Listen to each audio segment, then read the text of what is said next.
लगभग लगभग मैं अपने यहाँ आने वाले हर मदर को इंसिस्ट करता हूँ, हर लेडीज़ को बोलता हूँ कि वो अपने बच्चे को माँ का दूध ही पिलाएं और दूसरा कोई दूध ना पिलाएं, कोई एक्सपेरिमेंट ना करें।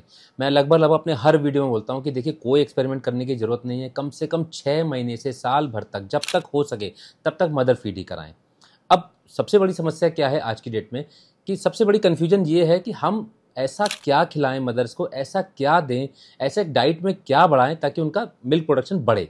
और मदर्स भी बड़ी कंफ्यूज रहती हैं। लगभग लगभग मेरे पास आने वाली हर मदर यही बोलती है कि सर हम क्या लें, क्या खाएं, ऐसा क्या करें जिससे हमारा मिल्क का प्रोडक्शन बढ़े।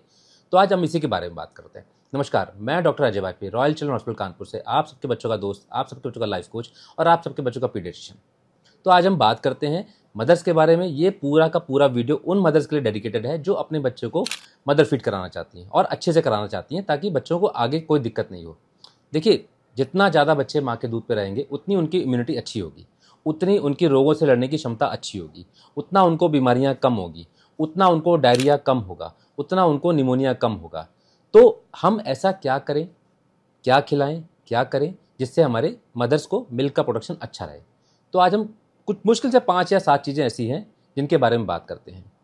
होता क्या है, जैसे ही बच्चा घर में आता है डिलीवरी के बाद, तो हमारा सबका ध्यान जो है वो बच्चे के ऊपर चला जाता है कि बच्चे की मालिश कैसे करें, बच्चे का नहलाएं कि नहीं नहलाएं, बच्चे को क्या करें क्या नहीं करें। तो सारा ध्यान चला गया बच्चे के ऊपर और माँ बेचारी अकेली रह गई। माँ का ध्यान देने वाला कोई नहीं है। बहुत ही मुश्किल होता है कि हम पूछें कि आपने क्या खाया क्या नहीं खाया। लेकिन सबसे ज़रूरी क्या है, जितना ध्यान हम बच्चे का रख रहे हैं उतना ही ध्यान हमें मदर का भी रखना है। मदर कितनी कैलोरी ले रही है, मदर क्या डाइट क्या चल रही है, मदर क्या खा रही है, मदर क्या नहीं खा रही है, हमें सब पे ध्यान रखना है। उसको कितना कैल्शियम मिल रहा है, कितना प्रोटीन मिल रहा है, कितना उसको फैट जा रहा है, इन सब की कोई नॉलेज नहीं होती, या होती भी है तो कन्फ्यूजन बहुत होती है कि हमें घी खाना है कि नहीं खाना, हमें वेजिटेबल्स लेनी कि नहीं लेनी, हम ऐसी कौन सी चीज़ ना लें जिससे गैस कम बने, हमारे गैस बनेगी तो बच्चे के भी गैस बनेगी। तो आज हम इसी के बारे में बात कर लेते हैं। तो देखिए, सबसे ज़रूरी है मदर के लिए, अगर एक मदर अपने बच्चे को दूध पिला रही है, मदर फीड दे रही है, तो जो सबसे पहली चीज़ आती है मदर के लिए कि उसका मिल्क प्रोडक्शन कैसे बढ़े, तो वो है water. Consumption of water is 80%, 80% जो होता है वो दूध को बढ़ा देता है। देखिए, रॉ मटेरियल क्या होता है, वो वाटर ही होता है। अगर हम पानी नहीं पिएंगे, मदर पानी नहीं पिएगी, तो मिल्क प्रोडक्शन भी नहीं होगा। तो इसलिए हम अपने सब मदर से बोलते हैं कि आप 1 घंटे में एक बार पानी ज़रूर पिएं। अब 1 घंटे का मतलब क्या हुआ, दिन भर हम पानी पीते रहेंगे क्या? नहीं। उसका तरीका ये है कि हमने उनसे बोला कि आपको 8 से 10, कम से कम 10 ग्लास पानी पीना ज़रूरी है। तो 10 ग्लास का मतलब है कि आप पानी भी ले लीजिए, उसमें नारियल पानी भी ले सकते हैं, आप उसमें छाछ भी ले सकते हैं, आप उसमें जूस भी ले सकते हैं, आप उसमें सारी चीज़ें इंक्लूड करके है कि आपको लिक्विड इतना लेना है। तो अगर आप हर 1 घंटे में लेते रहेंगे तो मिल्क का प्रोडक्शन बढ़ेगा। ठीक है, फिर हम बात करते हैं कि अब और क्या क्या दे सकते हैं। तो उसमें सबसे ज़रूरी चीज़ है लीफ़ी, जो हमारी ग्रीन लीफी वेजिटेबल्स हैं, उनमें फाइबर भी बहुत होता है, उसमें आयरन भी बहुत होता है, उसमें जिंक भी बहुत होता है, उसमें और बहुत सारे मिनरल्स होते हैं। तो हम ये रिकमेंड करते हैं कि जो हम सब्जी है, ग्रीन लीफी वेजिटेबल्स हैं, वो कम से कम 2 कटोरी, 3 कटोरी या 4 कटोरी तक दिन भर में मदर्स लें।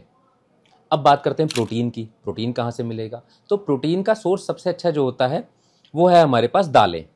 दालें हैं, अंडा है, या और सीरियल्स हैं, वो उनको हम बराबर दे रहे हैं। मतलब 2 या 3 कटोरी दाल अगर हमको मिल रही है, राजमा मिल रहे हैं या रागी मिल रहा है, ये अच्छे सोर्स होते हैं प्रोटीन के। दूध से प्रोटीन मिल जाता है हम लोगों को, तो दूध भी 1 या 2 ग्लास हम दे सकते हैं। तो इस तरीके से हम दूध ये दे सकते हैं। फिर हम बात करते हैं कैल्शियम की। तो आयरन हमको मिल गया ग्रीन लीफी वेजिटेबल से। अब कैल्शियम कहाँ से मिलेगा? कैल्शियम हमको या तो मिलेगा दूध से या मिलेगा रागी से। तो हम 1 या 2 ग्लास दूध पहले ही बोले हैं देने के लिए मदर को कि वो हम दे सकते हैं। फिर हम बात करते हैं रागी की, कि ragi is a rich source of fibres and ragi is a rich source of calcium. तो हम रागी की जो भी डिशेज हम बना सकते हैं वो हम दे सकते हैं। अब हम बात करते हैं इसके बाद क्या कर सकते हैं। इसके बाद देखिए, हमारे पास बात हो गई, हमने ग्रीन लीफी वेजिटेबल्स दे दी, फिर हमने उनको कैल्शियम दे दिया, फिर हमने उनको आयरन दे दिया और वाटर कंजम्पशन हमने बढ़ा दिया। ये कुछ चीज़ें ऐसी हैं। फिर हम उनको चना दे सकते हैं या और बहुत सारी चीज़ें दे सकते हैं। हम रोज़, अगर वो नॉनवेज ले सकती हैं तो हम उनको अंडा रिकमेंड कर सकते हैं कि वो रोज़ 1 या 2 अंडे खा सकती हैं। सोयाबीन दे सकते हैं, है ना। ये सारी चीज़ें हैं जो उनका मिल्क प्रोडक्शन बढ़ा सकती हैं। अब इसके अलावा 2 या 3 होम रेमेडीज़ भी हैं, अगर हम उनको ट्राई करें तो उनसे भी मैंने देखा है, मैंने पढ़ा है और उनको मैंने कई बार अपने मदर्स पे जो मेरे यहाँ पेशेंट्स आते हैं उनको ट्राई भी कराया हुआ है। तो सबसे पहली चीज़ उसमें आती है मेथी, फेनुग्रीक। अगर हम फेनुग्रीक रोस्ट करके दे दें या मेथी का पानी दे दें रात में रखा हुआ, तो उससे भी मिल्क प्रोडक्शन बढ़ता है।